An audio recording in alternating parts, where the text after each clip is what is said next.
before we get started. My assignment for y'all all was to do your pre-test, which should give you an idea now of where you're at, just based off of your score on it. And if you had a low score, don't let that scare you yet. I mean, it's early, and that's how you did without knowing any of the material, so that's pretty good. Any score is pretty decent on there. If you're making 60, 65, you don't have that long to go or that much to study. And you can kind of customize your study based off of, how you did in each of those domains. If you did really high in one of them, I'd kind of skip that one for now. I'd work on these other ones. So, alright, did all of y'all get into TeamViewer? All right.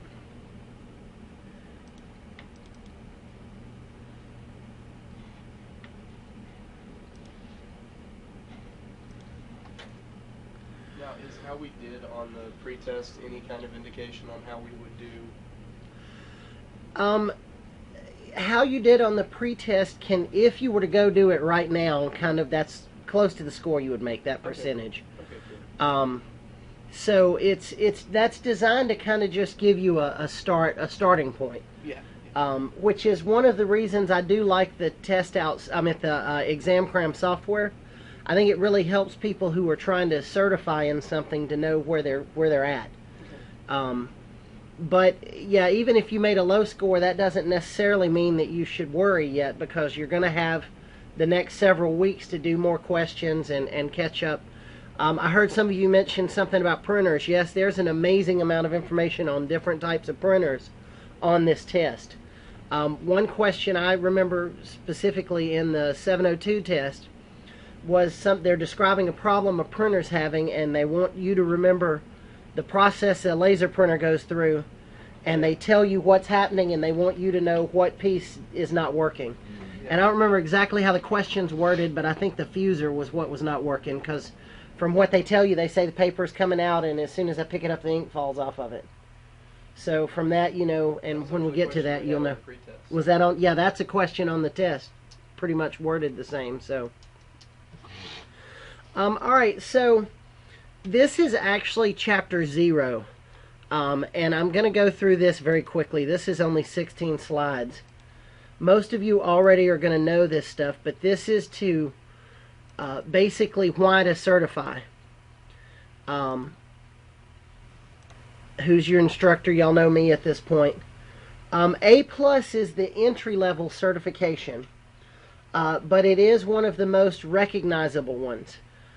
Lots of places that you may end up getting hired, even if they don't know a lot about computers, they'll put A+ certification in there because it is definitely one of the most known certifications you can get. And an A+ certification doesn't necessarily mean that you can do a lot of upper level stuff, but it does mean you should be able to put a computer together. You should be able to put a computer on a network. You should be able to install Windows on a computer.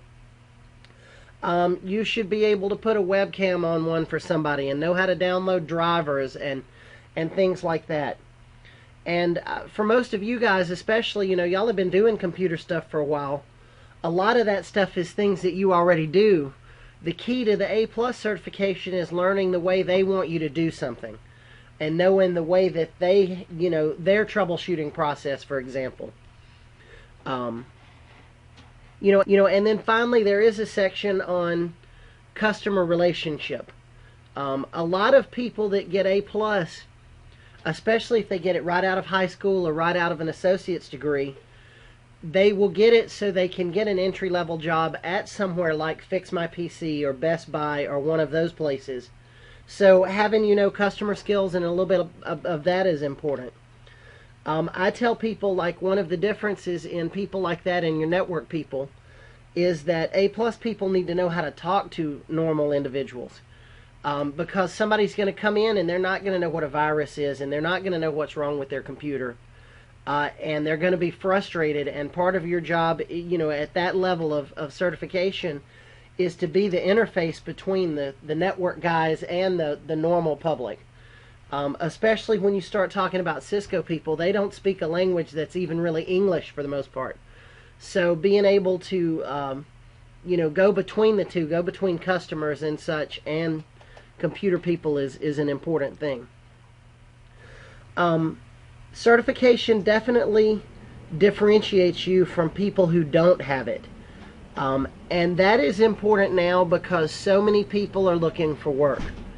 I'll give y'all an example. I have been involved in situations where we've looked at hiring people, and a lot of people don't get in the door because so many people hired and you just can't so many people applied and you just can't interview everyone. So sometimes you'll look at a pile of interviews or a pile of resumes, and those people may be good folks, but they don't ever get the opportunity because you just can't interview everybody. Having something extra on there like A+, Net Plus, Security Plus, those is one more thing you can put on your resume that'll stick out. And I think that's a good thing. Let's say we're going to hire two people. One's got an associate's degree, one's got an associate's and an A+ and a Net Plus. Well, if I could only interview one of them, I'm probably going to interview the one with the A+ and Net Plus, because that's a little bit more that they've got, to show that they know what they're doing. A key with A+ or with any of the CompTIA ones really, or any of the national certs, is the key that they're nationally or internationally recognized. An example that I give all the time when we're recruiting, people will ask me, well, why are these certs important? The reason that they're so important is you may not always live here. If you're in Shreveport and somebody says BIPSI, well, everybody knows BIPSI. Let's say you go to Anchorage, Alaska, and you want to get a job in Anchorage, Alaska. Well, they don't have a clue what Bossier Parish Community College is. But if you have this A+, Net Plus, Security Plus, they know that you have taken a standardized test that everyone else in the country took. So if you passed it, you know and understand that certain body of knowledge. And that's what really, to me, makes the certs more important than anything else. A lot of you may not stay around here forever. And if you do go somewhere else, they may not know what the quality of our program is. While, I know I'm kind of biased, I think we got a pretty good one. But, being able to have something nationally recognized like that really helps. It's kind of like the nursing, think about a nursing getting their nursing certificate. If they want to go work somewhere else, they don't know what, BIPSI does, but they know they passed their nursing certification, then they had to learn those standards to get to that point.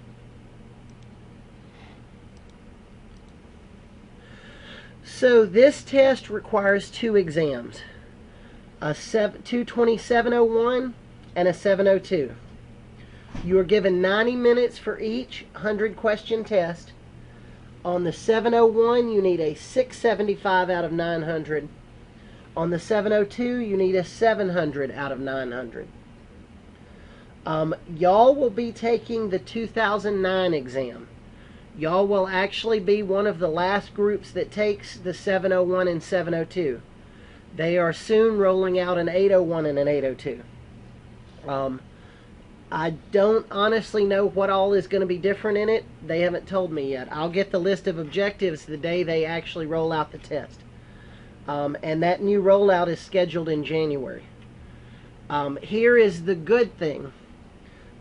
If you, and I don't want to plan this because I think you will all pass it, but if any of you take the cert, before long and you fail it, be sure that you go ahead and reschedule during this calendar year. Because if you reschedule now, then you can still take the old one. They can actually give the old test until August, but they won't schedule anyone on the old test after January. So that's the way that they do that, because people do roll in and out of certs, and the vouchers y'all get are good for a year. As long as you've got it scheduled, you're in good shape. So, if any of you are close and you say, well, I'm going to study and take it in January, that's fine. But make sure before BIPSI closes for winter break, you get up there and you get scheduled to take it so that you get the right test.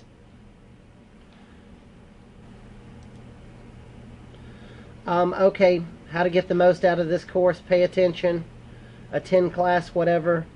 Look at the chapters ahead of time. I'm going to ignore all of that.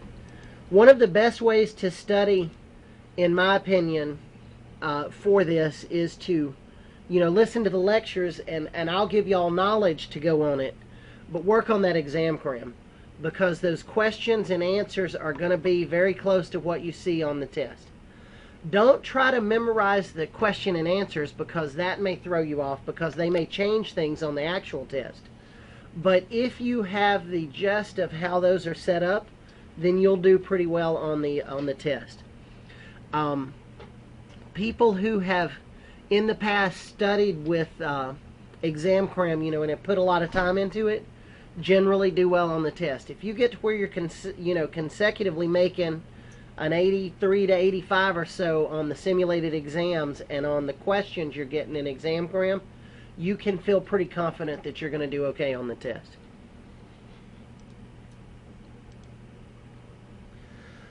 Write down an exam date goal, post it where you can see it. I think this is a good idea. I'm giving y'all a little bit of flexibility in when you take your test, but I tell you, for me personally, I'm a huge procrastinator. I'll put it off and put it off, but once you actually schedule a date, then it becomes crunch time, because then you know you got somewhere to go. So I will actually have y'all's vouchers very soon. I'll probably have them next week, so I'll email those to y'all, and if y'all want to go ahead and schedule it whenever, you can. But don't put it off. Originally, when we did this class for the first time, we gave the students a voucher number, and we gave them a year to take it, because their voucher was good for a year. Well, what I found that happened was that students would either A, forget about it, or B, they would wait 8 or 9 months to take it, and by then everything that I had told them was out of their head. This is one of those things where a lot of the material that you need for this, you can look up on the internet, and when you need it later for a real job, you will look it up on the internet. But you need to know it for the test so that you can pass the certification. I'll give you an example. I get lengths of cables mixed up all the time. There's lots of questions on the A+ about different cable lengths and what the maximum lengths are. So if you ever really need to know that, what's the maximum length of a USB cable? Well, Wikipedia will tell you that in about 2 seconds. But, you're not going to have that for the exam. So take all of the practice exams that you can. They say on here, it is not uncommon to fail. Certification exams are hard for a reason. They are, and I tell you, CompTIA and Cisco do two things. They're making them harder. Because we have become an electronic society, more and more people are taking certification exams than have before. So now they are starting to turn the screws down. Cisco, for example, they want 2 out of 100 people to pass. If you start the Cisco program, 100 folks, they only want 2 of them to finish it. They continue to make that tighter and tighter until they get those numbers. So, and the reason, I know that sounds bad and you're thinking, why would somebody do that? That adds a tremendous amount of value to the certification, because that means you're the top tier. They're not quite as strenuous with this, but I've seen the progression through the certifications. As more people get certified, these tests get harder. If you were to look back at when it was Windows 3.1 at the A+ then, piece of cake compared to where it is now, because they want to make it harder. They want to make sure that there's value in getting a certification.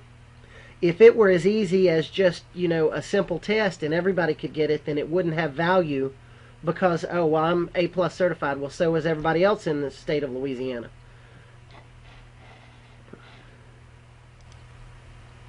Practice exams definitely increase your chances of success.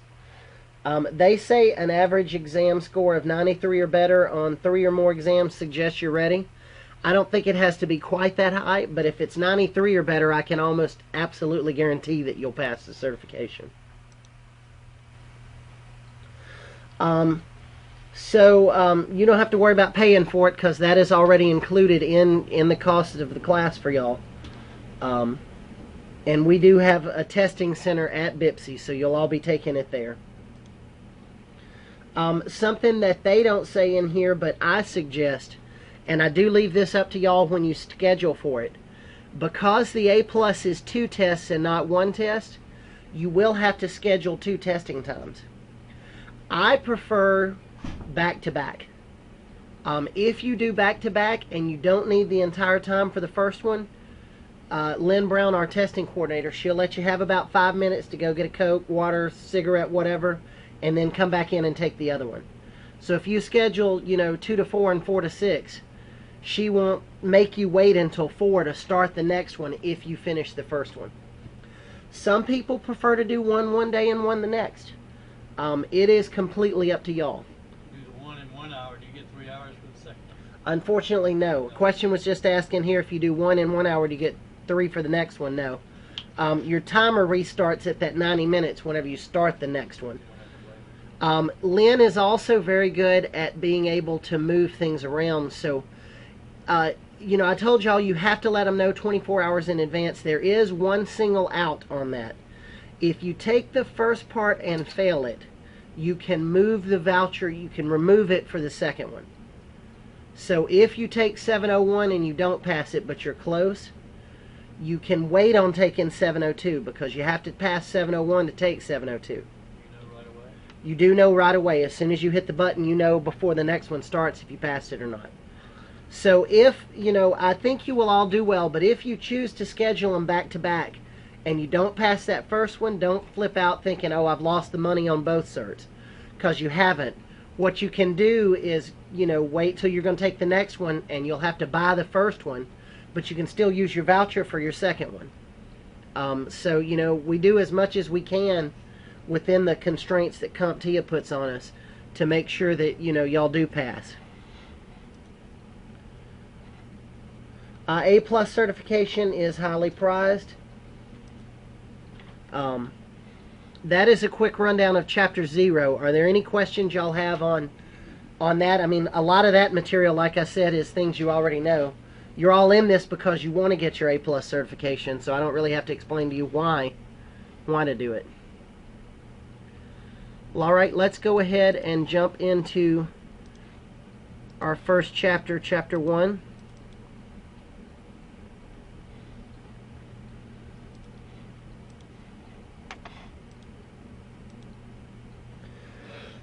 So Chapter 1, we're going to talk about basic PC technician essentials. And by that, we're going to talk about what hardware and software tools you kind of should be familiar with. We'll talk about what to do with electrostatic discharge, which is a very important thing. We're going to talk about the 6-step troubleshooting process. That is one of those things I'm going to tell y'all to memorize because CompTIA has a procedure they want you to know, and they want you to make sure you use their 6-step process. We will talk about numbering systems. Specifically, we'll talk about others, but you're going to need to know binary and decimal and how to convert between the two. And you're going to see when we get into that the slides show a way that I think is much more difficult. Either way, as long as you can convert the numbers, it doesn't matter what procedure you use. But I'm going to show y'all what I think is the easier way to do it. And we'll talk about data transfer and frequency. So the reason that this chapter is important is that when you are talking to somebody about a technical problem, you need to know what you're talking about. Some things are mentioned so repeatedly, if you don't have a clear understanding of them, you'll get lost. Uh-oh, I just got a message that my mic is cutting out. It's probably our network connection up here. If it doesn't get better, let me know, but I am recording. So if you miss pieces of it, I will get all of this put up on Blackboard either late tonight or early tomorrow. Has it been cutting out for a few minutes or did it just start? Yeah, I just lost TeamViewer.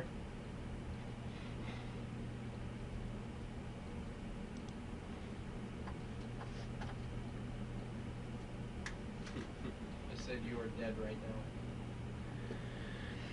now. All right, for those of y'all at home and in here, I'm going to drop the meeting and start it back. That normally corrects this.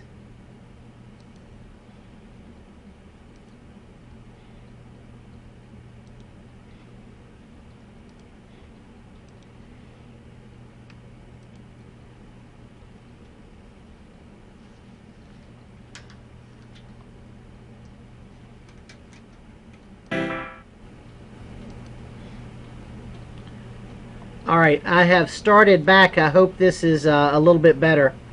Are you guys at home back with me?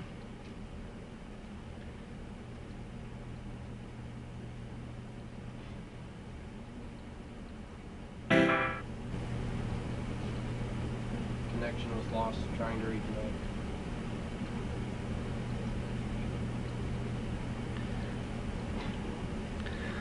I've got to get a little bit more bandwidth in here. Yeah, your mic's cutting out. I'm still cutting out. Yeah, it's hacky.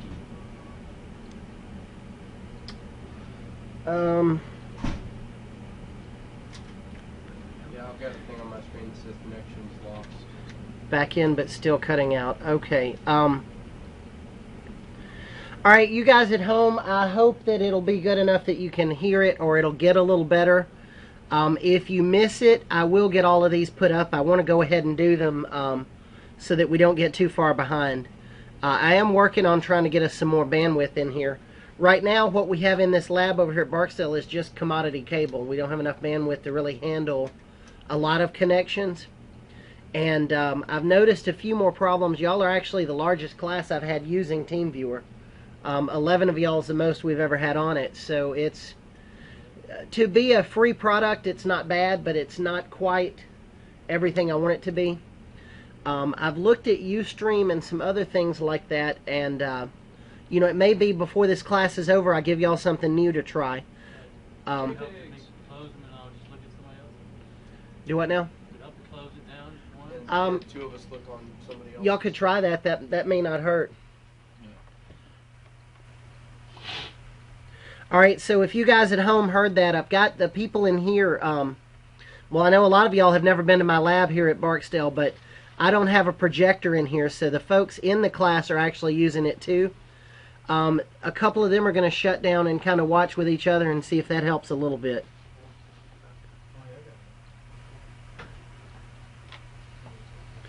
So, okay. Why this chapter? Because in talking about a technical problem, you need to be able to speak the language, basically. You're going to notice that a lot of the stuff that we talk about in here is acronyms. And if I'm discussing RAM with you, for example, but you don't know what RAM stands for, you're going to have a lot of trouble understanding what I mean or what I'm saying. Big goat. Do what now? The big goat. Right, yeah, RAM's a big goat, exactly. I thought it was the truck. Our truck. Yeah, well, you know what? I'm glad y'all said that, because that is a great thing. You know, in the computer world, we do have all these acronyms, and they do mean other things in other language, other speaking. I'm sure there are acronyms that are Air Force based that cross into the computer world, and if I were to say, you know, if we didn't know what context it was, it could mean something completely different for y'all. I just got a text that said the mic is off again. The mic is completely off. Okay. No, I got you here. 1, 2. No, you're on here. Well, it might just be cutting in and out. Back in, but is it still cutting in and out, y'all?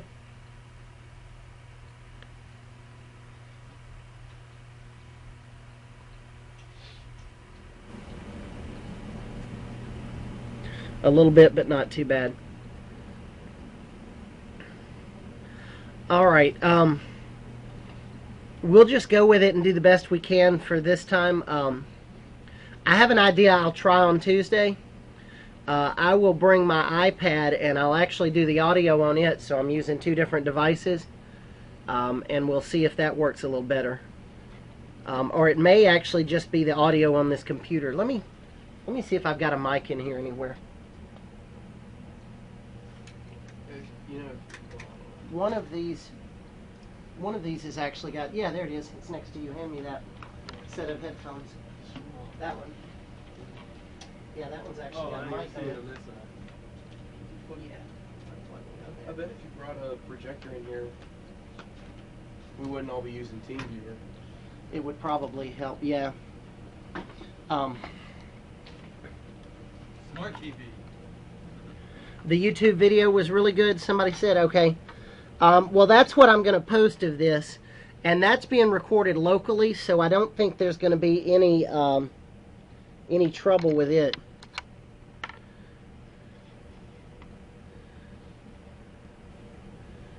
Okay. Did you see what the last guy posted? Troubleshooting in real time, yeah. It's not one of my classes if I don't have some kind of trouble in it, I tell y'all.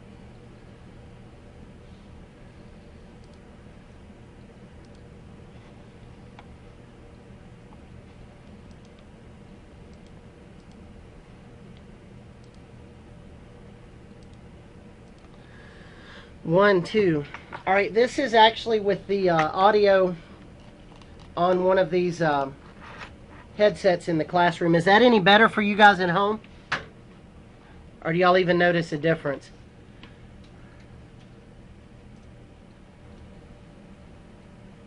No better?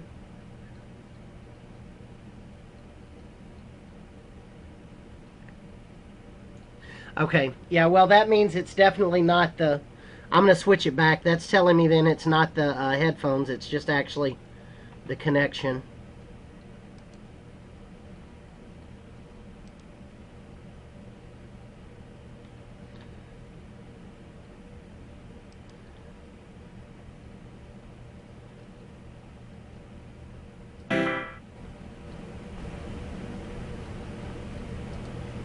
All right.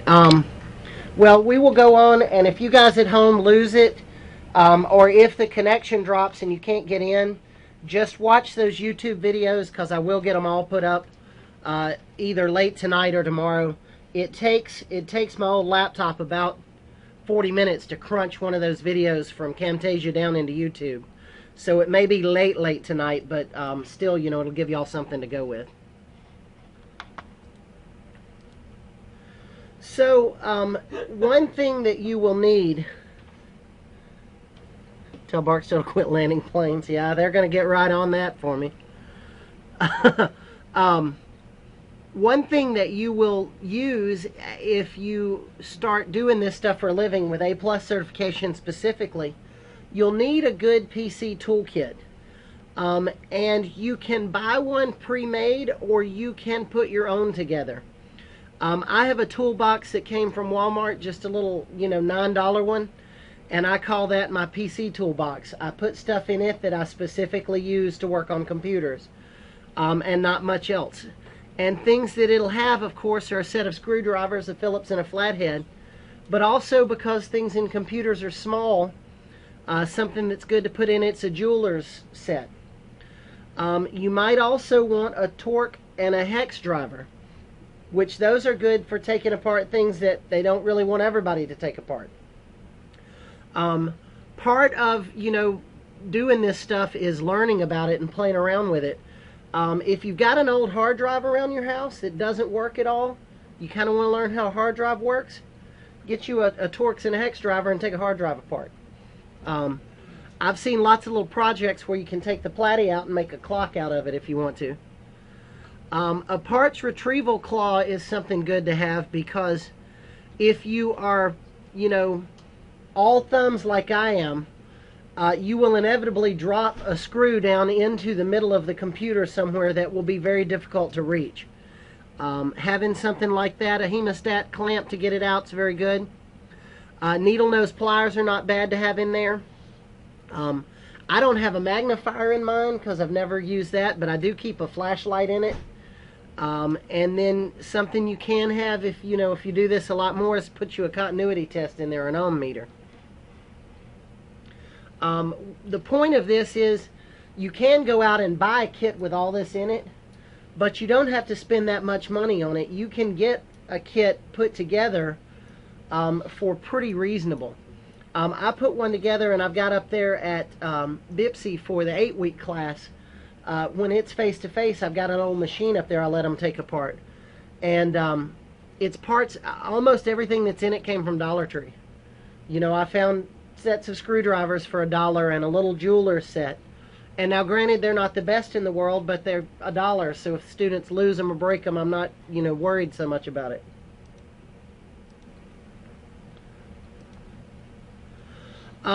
Another thing you've got to deal with that happens a lot is electrostatic discharge. And electrostatic discharge, you've all experienced it before. You rub your feet on the carpet and you walk up and touch somebody. Well, it's kind of funny you do that to somebody on their ear, but to a computer that can be terribly, terribly damaging. It's damaging to all of a computer, but the part that really is the worst is memory. Memory is extremely, extremely sensitive to things like that. You know, and if you've just bought a bunch of memory for your machine at home and you touch it and shock it and kill the memory, well, you know, that's not going to be a good thing. So use an anti-static wrist strap. If you do that, it needs to be grounded. Something else you can do is touch the side of the PC. If your PC is still plugged in, touch the metal part. Now, make sure it's the metal part because that's grounded. Touch the side of the power supply if it's plugged in and grounded. That will release anything. Use an anti-static mat. That is useful if you're in an area with a lot of carpet because carpet is really not good for computers. I know we have it in here because this is a lab, but if this were a server room, you would never put carpet in a server room. Keep the anti-static bags that things come in. You know, I'm not going to say become a hoarder of different things, you know, that you've used, but those bags really come in helpful because you can put parts you take out of a machine back in them. Anytime I get a new hard drive or new memory or anything, it comes in one of those bags. Usually if it's hard drive, I'm taking one out. I put the old one in the bag. But if it's new memory and I take the, you know, keep those bags so that you've got them to put parts in.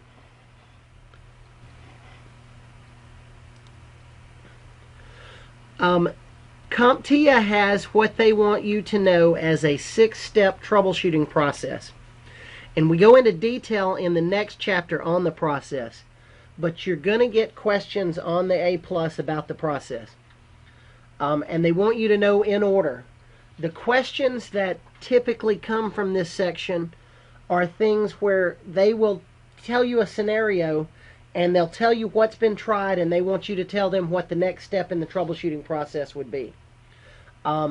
Usually it'll be one of the lower ones, like they'll say we got it all fixed and it's running, now what's the next step? And they want you to know, if I said something like that, documentation, document your problem. But it's identify the problem, establish a theory of probable cause, test the theory, establish a plan of action, implement the solution, verify your system functionality, and then document it. And I know documenting is one of the hardest things to remember to do, but it really will save you time in the long run. All right, so computers.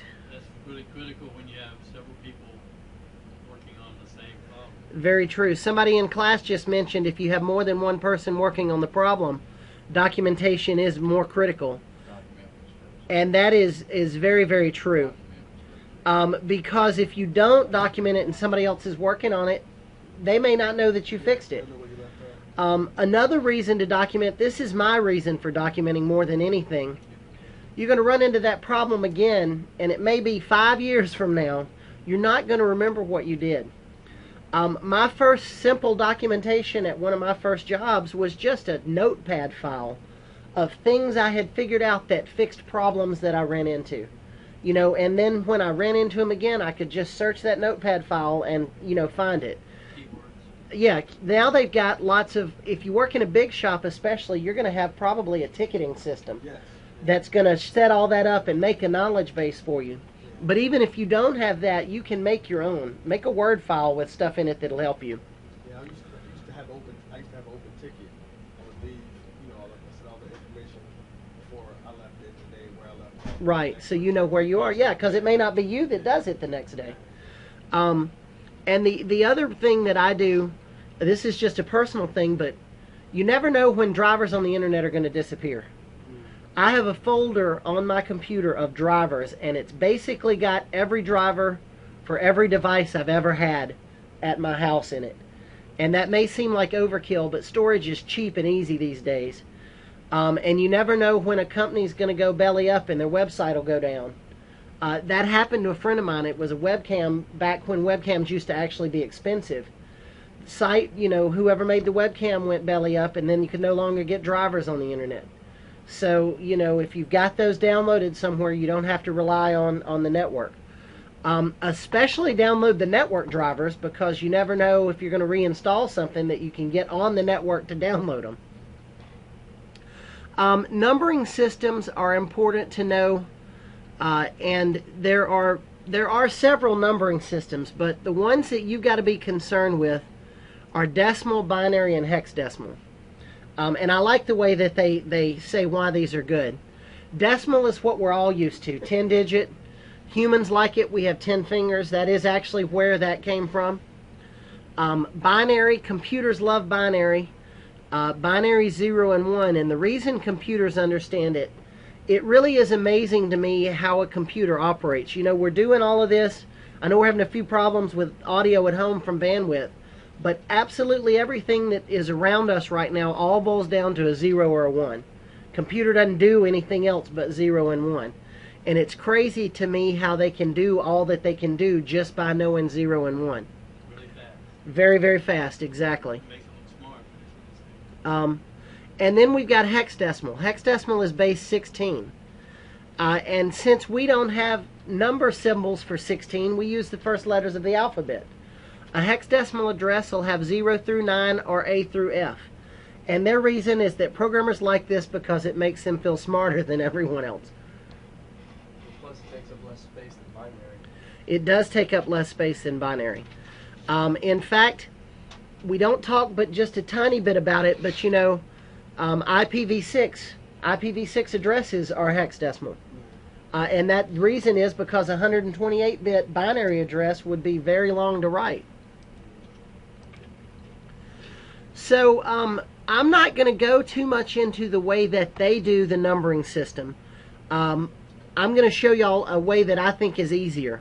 But just know that the way they want you to look at this, the number 642, you can also think of that number as 6 times 100 plus 4 times 10 plus 2 times 1.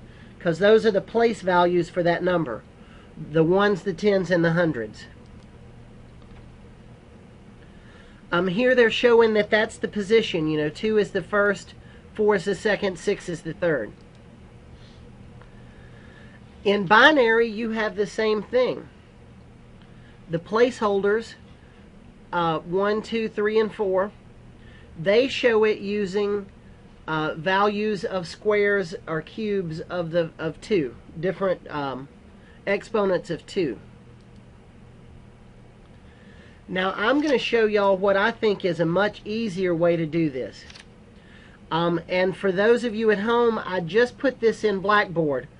It's called binary to decimal, I think, and it's under course materials.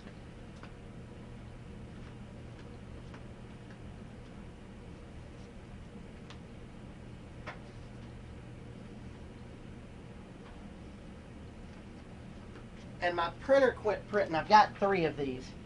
So, y'all have seen this before because y'all just saw this in NetPlus. But if the 4 of y'all want to share those 3, it's on there so y'all can print it when you get home. And I'm going to pull that up on the screen and I'll kind of explain how to use that one. Yeah, this is the exact same thing we did in Cisco. Somebody, yeah, well, y'all see the question. Somebody just asked about binary in Cisco because I just showed my Cisco class how to do this. So here is my graphic. And the way that I think is easier to do binary to decimal is to draw out your table across the top. And if you start on the right and work over to the left, start with the number 1, and if you look, you're just doubling it every time. You're doing that is a power of 2, but you're just doubling it every time. So you get 1, 2, 4, 8, 16, 32, 64, and 128. To convert a number from binary to decimal, write your number down in each of those columns. And then all you have to do is add up the values of the columns. So in number A, for example, I gave you the number 101101111. Well, okay, write that on your column and then add up the numbers. 128 plus 32 plus 16 plus 4 plus 2 plus 1. And if I did the math right, that's going to be 183. So that's the way to convert from a binary number to a decimal. Now doing it the other way around, if you need to convert a number from decimal into binary, start over on the left, and is the number that I gave you greater than or equal to the value in the chart? So I gave for example number B, I gave the decimal number 81. Well, 81 is not greater than 128, so that one gets a 0. 81 is greater than 64, so 64 gets a 1, and subtract 64 from your total number. So 81 minus 64 is 17. 17 is not greater than 32, so that one's going to get a 0. 17 is greater than 16, put a 1 there. 17 from 16 is 1. So you go through, that's not greater than 8, not greater than 4, not greater than 2, but it's greater than or equal to 1. So you get a 1 there. Do y'all think y'all kind of understand that? Make sure that you know how to do a binary to decimal and a decimal to binary. You will get a question on the test asking you to convert a number. In general, what they do is they will give you an IP address in one of the two variations and ask you to convert it to the other. So you may get and look at it closely, because you may not have to convert every part. Usually they may say convert 192.168.54.18 to binary. And if you look, they'll only pick one of those. All of the numbers will be the same in all of the octets or the sections of the IP, except for one. So you're just going to have to convert that one section. But even if you have to do them all, it's pretty easy with this table. You have to do it manually. You can't use the calculator on the computer? No. No calculator on the computer, and you're not allowed to take any calculators, phones, or anything into the test. When you go into the test, you are given one sheet of yellow paper. So you can write whatever you want to on that sheet of paper. The first thing I did when I took this test, A+, I started and I wrote my table down to make sure that I remembered it started with a 1. I've had students in the past that have started with a 0, and then the whole thing's off. But if you start with a 1 and just go all the way across. Now we stopped at 8 because they're not going to ask you to do anything bigger than that. But you see from this table, if you wanted to do another one, you could just go on to the next number. You could just double it every time. The thing to notice here, you'll notice this is how computers always work, because think about the amount of memory. Kilobyte's not actually 1,000, it's 1,024. And the reason for that is because that's a power of 2. So y'all think y'all got that? Any questions on this? That table, y'all can take that with you, the ones I printed. And for y'all at home, the table y'all are seeing now, it's in Blackboard, so y'all can redo it in Blackboard. So less than, the number is 0. Less than, if the number is less than, it's a 0. Equal to or greater than, it's a 1. They got 1 in 101 from the last class, so this is one of those things that I go over in every class, Equal to or greater than. because you're going to get a question on it in some of the different classes, and I never know which one, who's had what class. My Cisco folks just did this, and I've got one in here that's hearing it again that's in Cisco, but I never know if the Cisco folks have taken this class or not. So Just so we're not going to have to do anything with hexadecimal. for this test, you do not have to convert anything to hexadecimal. But do realize that this theory would work on hexadecimal. You would just need to do bases of 16 all the way across your table. Binary is easy to convert. I Once yeah, you get above binary, it's a little bit harder. Back when I took, I'm going to date myself here, I took an assembly course on the VAX at Northwestern. And they made us learn octal, which is 8, because some stuff is written in octal. But all you're going to need for this is just binary and decimal. And you'll probably get 1 or 2 questions, and I don't know which way they'll want you to go. But as long as you know this table, you'll be good. I recommend getting some article on the numbering systems. If you learn numbering systems based on exponents, you can do any base system. Right. You can do any base you need to. And in some of the computer science classes, they will invent a base to make you learn it that way so that you know how to do it with powers. So the next slides here, oh, let me minimize this so y'all see the slides. This is them showing you how they convert it. I'm going to skip these slides, but if you want to use their way of converting, it's fine. I just think it's much easier to use that table. There's less to remember with that table. If you just remember, start with a 1, draw it right to left, and double it every single time. So data storage, KB is a kilobyte, MB is a megabyte, GB is a gigabyte, TB is terabyte, and then PB or petabyte. And they say still in your dreams, but not really necessarily anymore. Computer storage is getting bigger and bigger. I do not know of single drive petabyte home systems yet, but they're coming. I can remember when a 40 meg hard drive was the biggest thing you could get, and the operating system couldn't even read all of that at one time. Of course, the largest program I had at that point was WordPerfect, and it took up 5 floppies, 3 of which I think were just the dictionary. Isn't, just correct me if I'm wrong, but isn't even a double-digit terabyte drive still several years away? I have seen 10 terabyte drives. Really? Single 10 terabyte drives. They've actually got several platties in them, and they're pricey.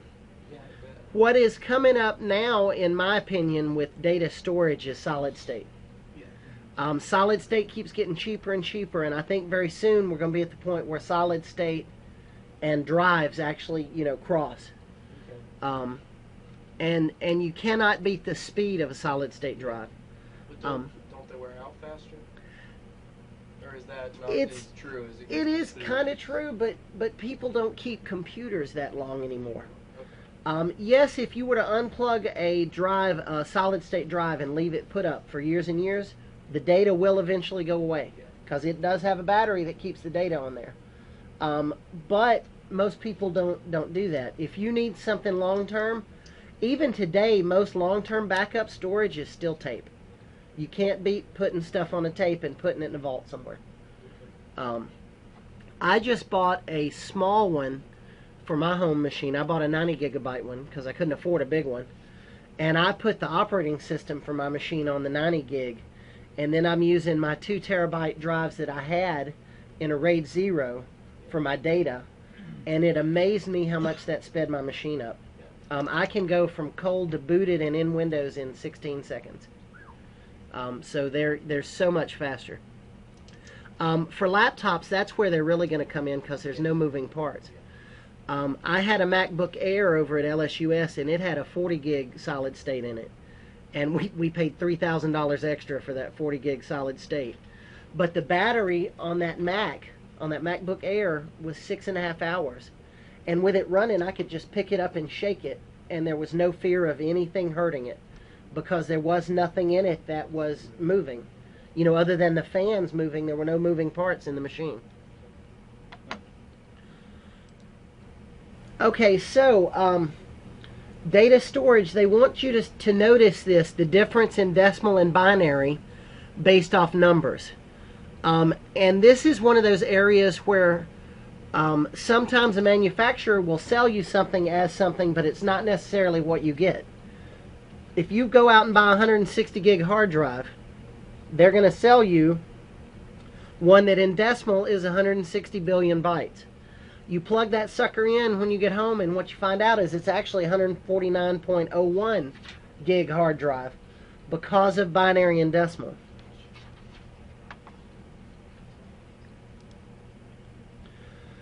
When you transfer data, you measure it in bits, not in bytes. But it says 149. I didn't think 9 was in. 149.01. I hadn't done the math on it, but I think it probably will add up. I put in a 160 the other day. That's about right.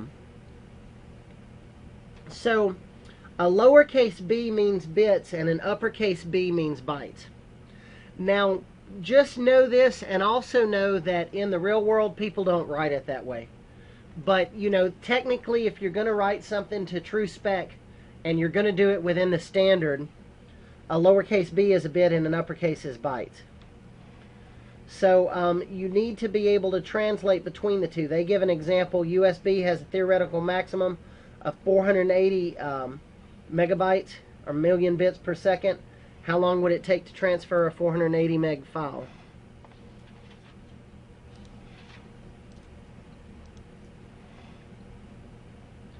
And the answer, you'll notice, is 8 seconds.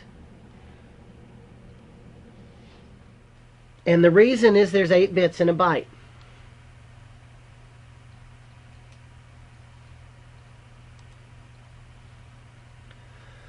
So you will hear two different terms a lot, especially with network technology. You'll hear bandwidth and throughput. Bandwidth is the theoretical maximum that can be achieved. Like on Ethernet in here, if we're fast Ethernet, it's 100 megs a second. But throughput is what you actually get through it. I am a cable modem subscriber because that's the best thing I can get over where I live. And they sell me on bandwidth, but my throughput is much lower than what the bandwidth they sell me is. You can almost think of it like, think of bandwidth as, you know, if it's, bandwidth is sort of the pipe, and then throughput is how much water you can actually get into the pipe.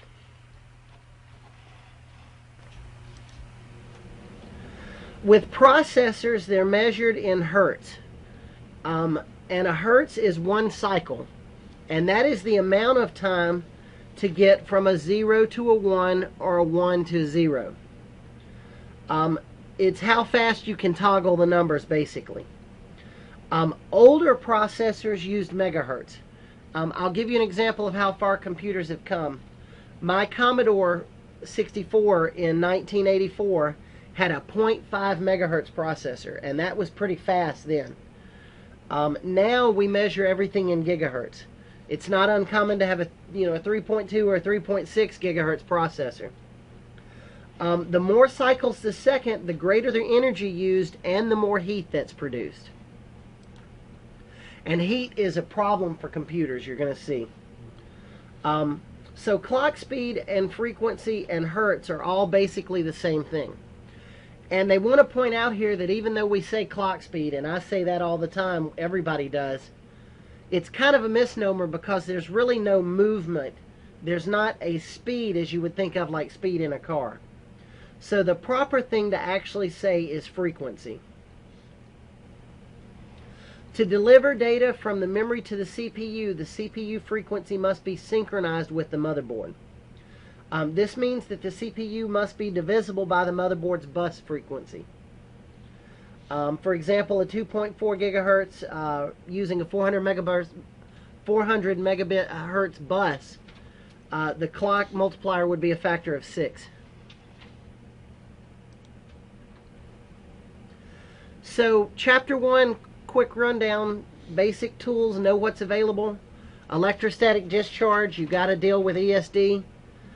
Be familiar with that troubleshooting process. Use whatever method you want to, but be able to convert from binary to decimal and decimal to binary. And be familiar with the concepts of data transfer and frequency. Are there any questions on Chapter 1?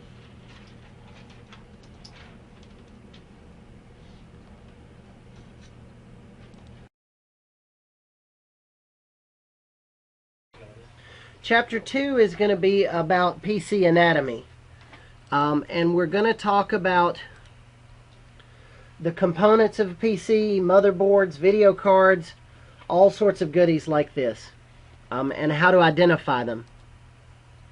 We're going to talk about points of failure, which are overheating is a big one, a lost hard drive or a loose adapter card.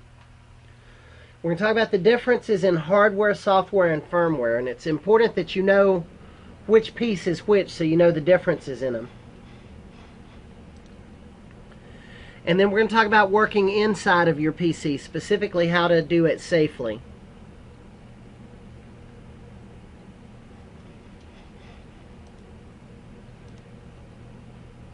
Finally, we'll talk about hardware resources such as IRQs, direct memory channels, and what a memory address is and what that means. So most computers are going to have, all of these things. Most are going to have some sort of storage device. Usually that's a hard drive now, not necessarily, but usually. They're going to have a motherboard. The motherboard's going to be kind of the brain, everything's sitting on it. They're going to have a power supply. They're going to have the CPU, or multiple CPUs really in this case. The CPU is where all the processing is actually done. They're going to have memory that's going to store stuff as you're working with data. There's going to be some display device to show you what the computer's computed. There's going to be some way for you to input data into the computer, be it a keyboard, a touchscreen, something. Then adapter cards, ports and cables, and any modern computer is going to have some sort of cooling system. So here is the back of a machine. You'll see number 1 is the power supply. 8 is the power supply switch. 16 is the Ethernet port on this one. 7 are the USB ports. 4, those are all of the adapter slots. And then this one, 5, has got a TV tuner card in it. Now, one of these slides in this chapter, and I don't remember where it is, and I keep reminding myself I need to fix it. So y'all kind of help me watch for it. One of these has got the labels wrong on it. I know I did in this one, but one of them's labeled way wrong. USB's video on the one that's wrong, so y'all can watch for that. On the front side, this one's got some empty 5 1/4 drive bays. It's got a CD-ROM drive, or in this case it's a writable DVD. Number 3, a flash memory card reader.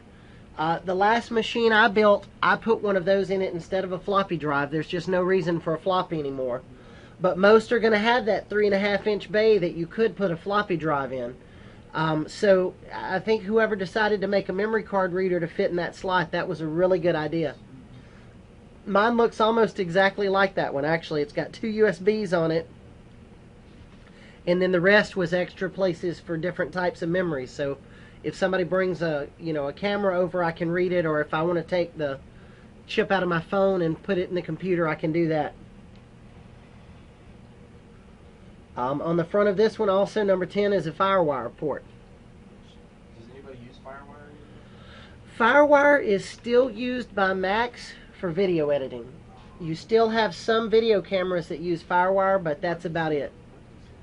I think Apple wanted FireWire to take off and replace USB, but USB 3 came along, and USB 3 is way faster than any of those. So, and then really the first nail in FireWire was SATA.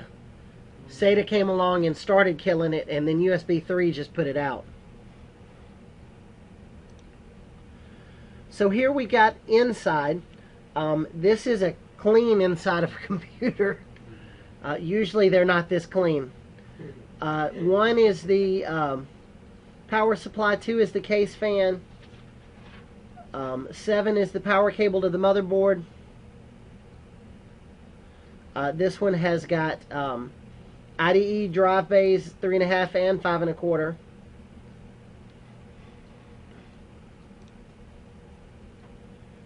Here is a laptop, just for an example. Laptops generally offer most of the same things that a computer has, but smaller. This one's got, number 1, a security cable connector, number 2, video, 3, S-video. You don't see as many of those anymore.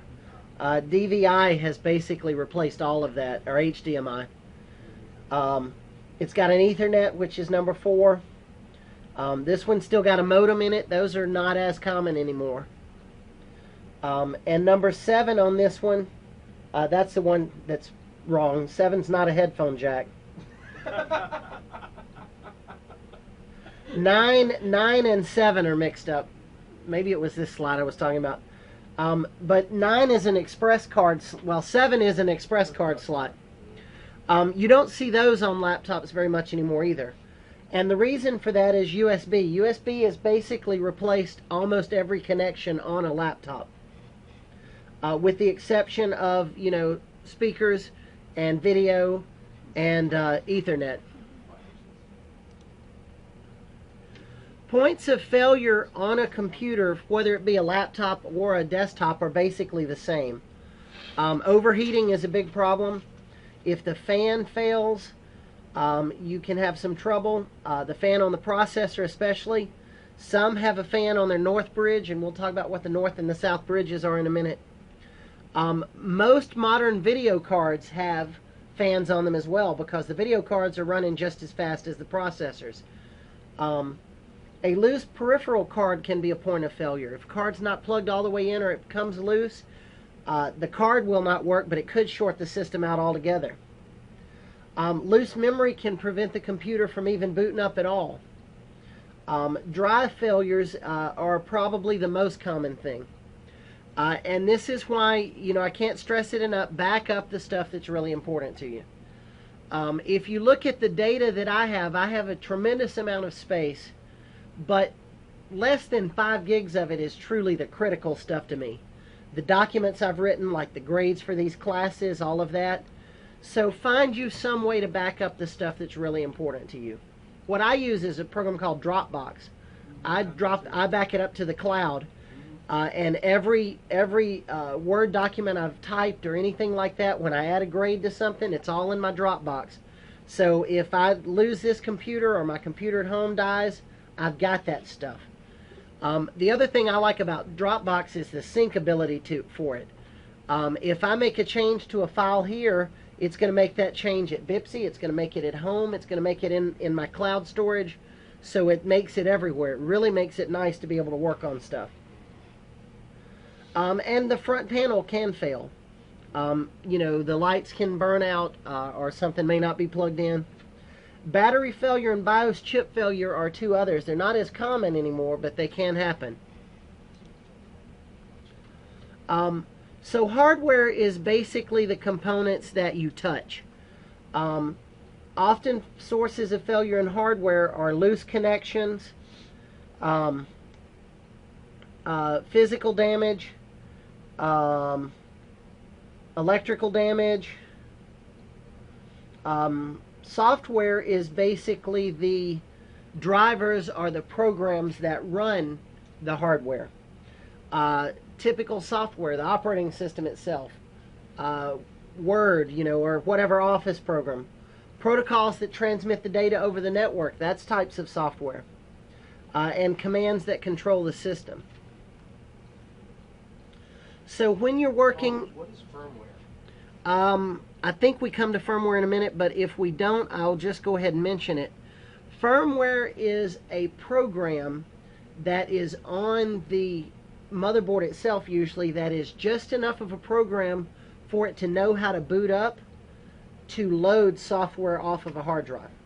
So like your BIOS would be? Your BIOS is firmware. CMOS and BIOS and all those are all pretty much classified as firmware.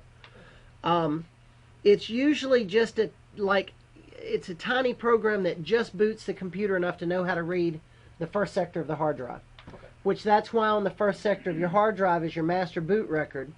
All the firmware has to know how to do is read that. From there out, it's the computer's job to deal with it. That software has been put in a hardware component.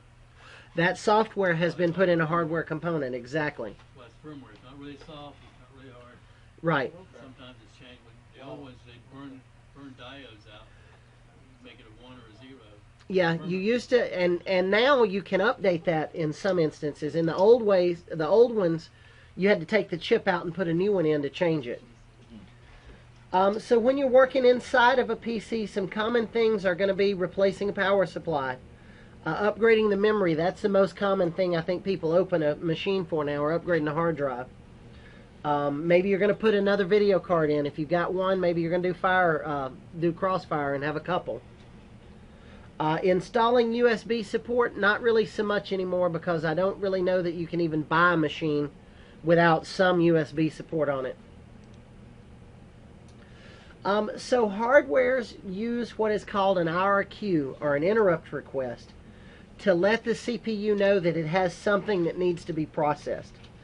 The I/O port address is used to convey the information from devices to the system process. A DMA channel is a freeway basically that bypasses the memory and goes to the CPU. DMA is used a lot by video cards because they process stuff so quickly they want to send it to memory instead of to the processor. And the memory addresses are the how the devices store the data that's currently in use.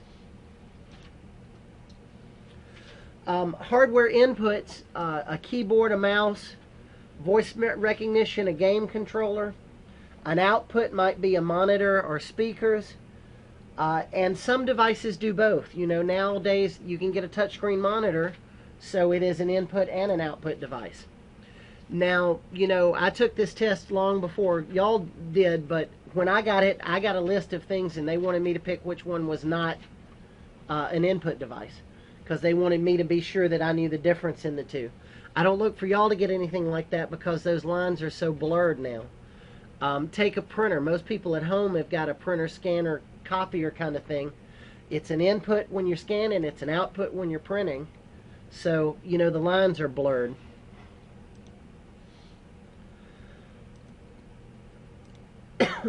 So that is a quick summary of Chapter 2.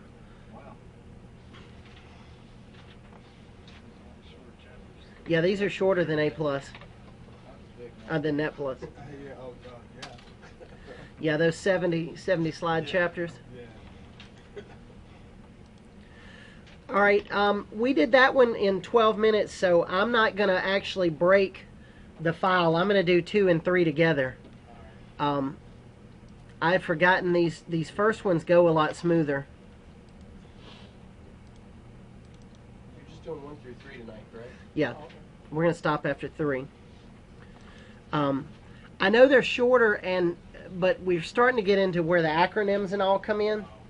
So the good thing is going to be, you know, for y'all to go home and try to kind of work on the cram masters and such a little bit.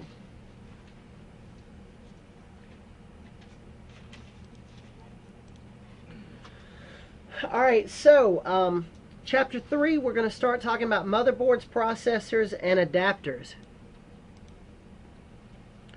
We're going to talk about form factors and what that means. We're going to talk about interfaces, memory slots, expansion slots, and how to install and troubleshoot a motherboard. We're going to talk about processors and CPUs, and we'll talk about adapter cards. So the motherboard is basically the main printed circuit board to which everything else is connected. It's got etched out areas that define the trails to and from the CPU. And then it has a north and a south bridge. When you are looking at buying a motherboard now, that's some things you can look at, is to see what the speeds on the north and the south bridge are and what things they offer. The north bridge is basically the RAM and the video card. The south bridge is basically everything else. Nowadays, though, there's a little bit of crossover because some have more than one port on the north bridge, because we do these special things with video now where we do what's called crossfire. And do y'all know what crossfire is? Crossfire is where you put 2 video cards in a machine instead of 1. And you use a special connector that connects the 2 video cards together inside the computer. So you essentially double the video capacity or the speed at which the video can render graphics, because with it crossfired, you know, if it's 2 1 gigahertz GPUs, you've now got a 2 gigahertz. The system will actually load balance with the crossfire cable, and that's how people are able to do these very realistic games in 3D and all of that. Basically all a game is, you know, is just rendering numbers. It's different math that renders things on the screen, and the GPU, which is the graphics processing unit on your video card, that's all it does, but it's very good at it and very quick at it. It's not uncommon now to have a video card that actually has memory on it. You know, like you might buy a computer with 8 gigs of memory, but you might get a 2 gigabyte or a 4 gigabyte video card. It's also a change from the way things used to be. The CPU used to be the most expensive thing in a computer. Now, for most folks, especially gamers, they spend more on their video card than they do on anything else. Like $395 per coprocessor in the 386. Right, yeah, that's kind of what it reminds me of, is the old coprocessor days. What was on the North Bridge? The North Bridge, here, let me go back to it. Yeah, North Bridge is the video and the RAM, and the South Bridge is essentially everything else. All right, so they say one way to think about a motherboard is it's similar to a transportation system in a large city. You have wide freeways for the faster traffic, then mid-sized boulevards for slower traffic, and then neighborhoods to send and receive traffic. So you have different speeds of your bus on a motherboard. When you're choosing a motherboard, you need to know what type of slot the CPU has. You've got to buy a CPU that fits in it. The final for this class is for y'all to build a computer. I will give y'all a fictitious amount of money, which I think it's $2,000 right now. And your final assignment in here is going to be to go to Newegg or Best Buy, not Best Buy, Newegg or Tiger Direct or one of those, and put together a computer system. And I don't check it a whole lot, but I check it to make sure you got things that'll run together. Did you buy an AMD CPU? If you did, you better bought a motherboard that'll take an AMD. If you bought an Intel motherboard and an AMD processor, you're going to have some trouble. This is a virtual computer. Yeah, I wish it were real money, but no. For $2,000, you can build a heck of a gaming machine too. I'm going to tell you. Pay $2,000 for an XT and that 40 meg. Right. And it was used. It got built. How much memory does it require or can it use? This question is OS dependent, and this is one of those areas where this is why they're now upgrading this test. For y'all, it's important to know about 32-bit because you're still going to get some 32-bit stuff on the test. XP is a 32-bit operating system, and it can only recognize 3.2 gigs of RAM. If you put XP on a machine with 8 gigs of RAM in it, it's still going to tell you it's 3.2. That is why 64-bit came into being, because memory prices dropped and more people want more memory in their machines. Believe it or not, you can still get Windows 8 in 32-bit. I was surprised. I didn't think they were going to release it. But I think this will probably be the last one that Microsoft comes out with that's 32-bit. What kind of a graphics processor do you want? You know, and there is where you can spend your money. You can do, if you're just going to do word processing, you may not want such a big graphics card. If you plan on playing the latest game that came out, you're going to need tremendous graphics card. What type of slot is the motherboard going to need, and is it going to have what the video card needs? And you'll see that we're going to talk about some older ones that they had, AGP, PCI. Now everything's PCI Express. And they show PCI Express 16. Well, now that's even moved up to 32 and 64. What kind of network card are you going to need? Most motherboards now have network cards built onto them. And for most users, that's fine. You know, I've just got the built-in one on my motherboard at home. Mine actually has 2 NICs on it. And that does plenty for me. I didn't need an extra card. But if for some reason I had fiber running at my house, I might need a network card. Are you planning to use the motherboard to support an HDMI out? That'll determine what kind of video card you need. And do the speeds match up to the memory that you're using? So the role of the CPU, basically, first there's a request for the CPU to compute something. Next, the data's got to be delivered to the CPU for it to compute it. Finally, the computation takes place. And then the data is delivered back to whatever device or to the device that needs it, such as a monitor. So here are a couple of scenarios, and tell me what kind of CPU you think you might need for each. Let's say you're a graphics design company using Photoshop and 3D software. What kind of CPU would you need for that? One of like a i5 or i7 for that. You'd want something big, right? For that graphics design company, what kind of video card do you think you'd need? Probably something really, really powerful. How about a doctor's office using Office? Yeah, you wouldn't need much of anything. Honestly, a $200 off-the-shelf Dell would be fine for that. How about a local government doing water billing?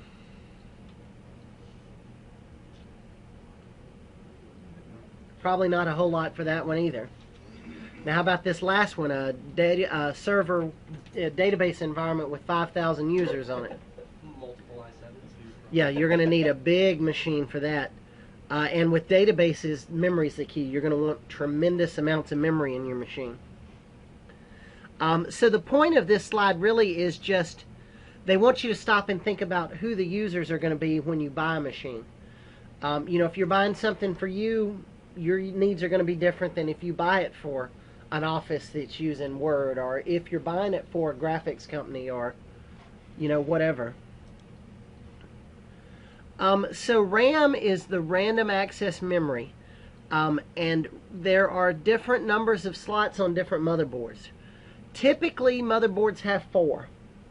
Something you have to learn about computers is that a lot of time, the first of something in a computer is not numbered 1, it's numbered 0. Your RAM is one of those things. There's 4 slots, but they're numbered 0 to 3. RAM is normally connected to the north bridge for faster access to the CPU. RAM is considered volatile. And what volatile means is that if the power goes off, what's in RAM is gone. You lose it. Interestingly enough, solid-state hard drives are volatile. There's a battery in there that keeps all that stuff on there. That is why they say, you know, you should back up your data, especially if you're using solid state, because that battery can eventually, and will eventually, if you don't have the machine plugged in, run out. When you're installing RAM, the memory module should snap into the position as it is seated firmly. It's a tight fit, but don't force it too hard, you can break it. Check to see if the notch is lined up properly. And I'll try to remember to do this Tuesday because I'll be at Bipsy Monday. I've got a little kit of parts that I show my A+ class. I will throw that over in the car and bring it so I can show y'all the different pieces of memory and things so you'll know. But it's all got a little slot on it. And basically, you know, make sure that slot lines up when you plug it in. If it's off a little, turn it over. Maybe you've got it backwards. If it doesn't line up either way, chances are it's just not made for that motherboard. Like I was saying earlier, they tend to make everything in a computer now where it won't, if it fits, it'll work. So you have different types of graphics, of adapter cards. PCI was peripheral card interconnect. That's the thing you would find with like a sound card on it or a network card. Most motherboards still have at least one PCI slot, even though everything is moving to PCI Express. My motherboard, which I've had a couple of years now, it's got one old PCI slot on it. Everything else is Express. But it's got that one slot in case you've got that one card that you need, you know, to do something with. AGP was a graphics port that's faster than PCI. But it's really only on motherboards made before 2004. What has replaced that is PCI Express. PCI Express is the new current standard, they say. PCI 16 was probably the fastest when this slide was made, and it performed at 8 gigabits. But they've multiplied that tremendously now. I don't actually know what a 64 will perform at, but I know it's way up there.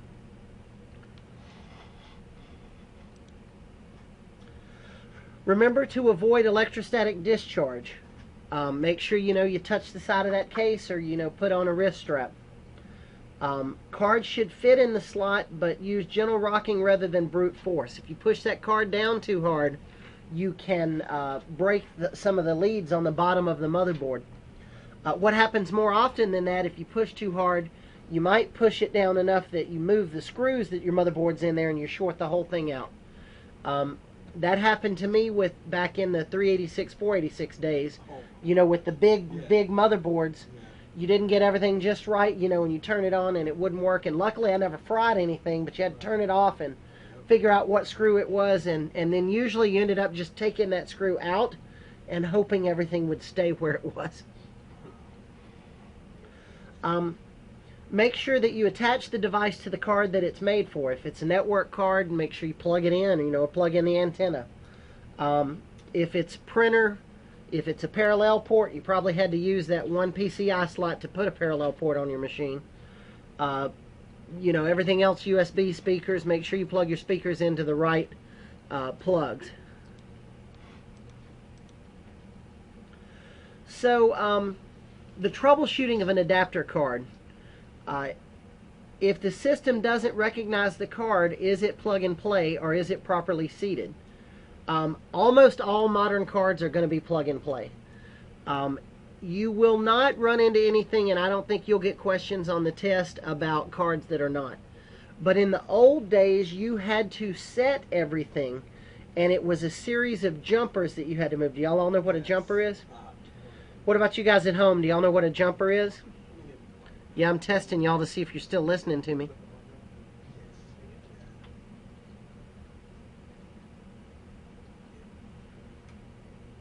All right, somebody typed, yep, they're listening. You would have to move those jumpers around to set everything in it, and you couldn't use the same DMA, you couldn't use the same IRQs, you couldn't use the same memory channels, so you really had to keep up with it.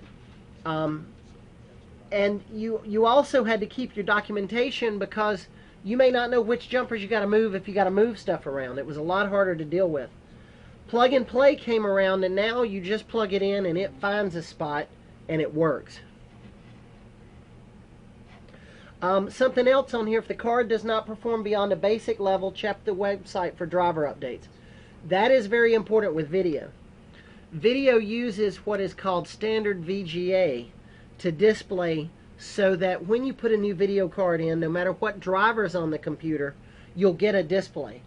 Imagine trying to figure out how to move your mouse and type on the keyboard to load a video driver if you could see nothing on the screen. It'd be next to impossible. So that standard driver will get you a picture. It may just be 800 by 600 resolution and 256 colors, but you can see what you're doing to go and get the video driver that you need. So again, 6-step process: identify the problem, establish a theory of cause, test it, establish a plan of action, implement a solution, verify system functionality, and then document the problem. And that is a rundown on Chapter 3. Are there any questions up to this point? What about you guys at home? Any questions? Yeah, somebody said dip switches. You know, those are a little bit different than a jumper, but those dip switches were on the back and you had to toggle them. I remember, like, the only thing I remember that had dip switches on it was a printer card, and you had to toggle between LPT1 or LPT2, and it had those two little ones, and you just had to move them till you got the right one. Well, some of ours, the jumpers, were actually wire wrapped. Oh, you just put a wire around it to jump them? You can take that off and change it to a different channel selection and for addressing. Oh, well. They were physically... I know I was bad about losing jumpers, so something I used to do when I'd take a hard drive out that was dead, I always kept that jumper off the back of it. If I had a motherboard that was really fried, I took all the jumpers off and put them in my little toolkit, so when somebody lost a jumper or something, or I needed one, you know, a card had one, but I needed to jump something else to make it do something, I had them. An easy way to document that, if you have a picture of the card, Draw it. circle that and say what it should be for that particular application. I was better at documentation in the old days too, because I would always put in the side of a computer what IRQs the cards had used, so that if I had to put something in it, I would know. and it was usually just taped to the, taped right to the inside of the case. All right, what about you guys at home? Do y'all have any more questions, or?